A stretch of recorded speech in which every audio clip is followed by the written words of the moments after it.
ठाकरेंची शिवसेना आणि मनसेचा मोर्चा निघालेला आहे। गडकरी रंगायतण येथून या मोर्चाला सुरुवात झाल्याचं आपण बघू शकतोय।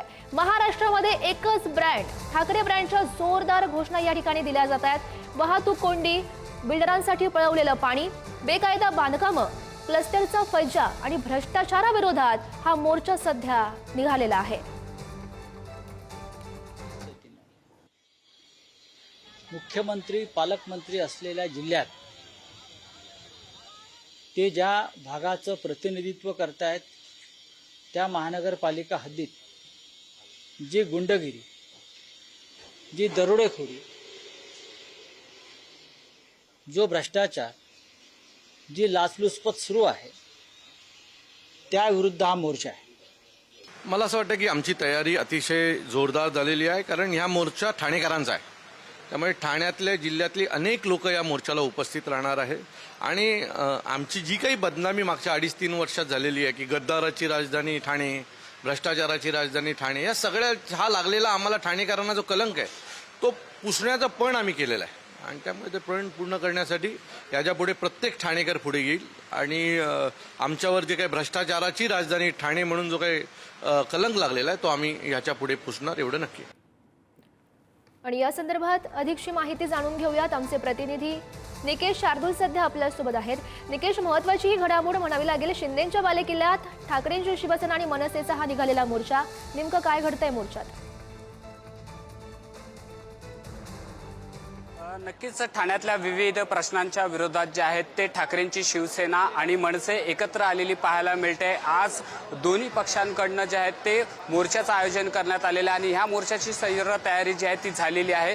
दोन्ही पक्षाचे कार्यकर्ते जे आहेत ते गडकरी रंगायतन नाट्यगृह या ठिकाणी जमायला सुरुवात झालेली आहे। थोड्याच वेळात या मोर्चाला सुरुवात देखील होणार आहे। पहिल्यांदाच ठाकरेंचे शिवसेनेचे कार्यकर्ते आणि मनसेचे कार्यकर्ते मोठ्या प्रमाणात आलेले एकत्र आलेले पाहायला मिळतात। यासाठी ज्या ठिकाणाहून हा मोर्चाला सुरुवात होणार आहे त्या ठाण्यातल्या गडकरी रंगायतन नाट्यगृहात पोलिसांचा मोठा बंदोबस्त जो आहे तो देखील या ठिकाणी लावण्यात आलेला आहे। या मोर्चाला शरद पवारांच्या राष्ट्रवादीतनं देखील मोठा पाठिंबा जो आहे तो दर्शवलेला आहे। काही वेळात शरद पवारांच्या राष्ट्रवादीचे कार्यकर्ते देखील या मोर्चामध्ये सहभागी होणार आहेत। त्याचप्रमाणे ठाकरेंच्या शिवसेनेचे नेते असतील, मनसेचे नेते असतील, त्याचबरोबर शरद पवारांच्या राष्ट्रवादीचे नेते देखील या मोर्चामध्ये सहभागी होणार आहेत आणि मोठ्या संख्येने ठाणेकरांचा देखील सहभाग आपल्याला या मोर्चामध्ये पाहायला मिळणार आहे। आपण जर पाहिलं तर वाहतूक कोंडी विरोधात या अगोदर मनसेने एकट्या पक्षाने मोठा मोर्चा जो आहे तो काढलेला होता आणि आता ठाणेकरांच्या विविध समस्यांमुळे वाहतूक कोंडी असेल,